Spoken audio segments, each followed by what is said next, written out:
Kunning qaysi paytida uxlash insonni har xil kasalliklarga olib keladi. Hozir shu haqida gaplashamiz. Ulug' olimlarimiz, azizlarimiz uyquni 3 ta turini insonning ruhiyatiga, sog'lig'iga zarar yoki foyda keltirish haqida aytishgan. Birinchisi bu haylula uyqusi. Bu bomdod namozidan keyingi uyqu bo'lib, rizqni to'sadi. Demak, bu payt uxlamaslikka odat qilsak, rizq nasibamiz keng va topgan tutganimizda, ish kunimizda baraka bo'lishiga sabab bo'lar ekan. Ikkinchi uyqu bu qaylula uyqusi.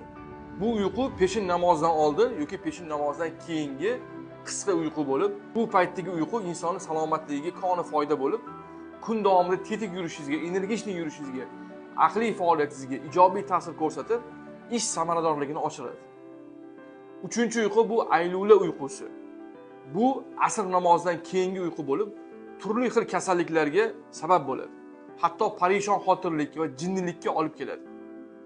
Ba'zida o'zimiz yoki farzandlarimiz aynan shunaqa paytlarda asrdan kelgan ishdan, maktabdan yoki o'quv markazlaridan kelib, charchab uxlab qolamiz. Ularga bu paytdagi uyquning zararligini bildirib, har xil kasallikdan omonda bo'lishiga sababchi bo'ling va ushbu videoni yuborib qo'ying. Salomat bo'ling.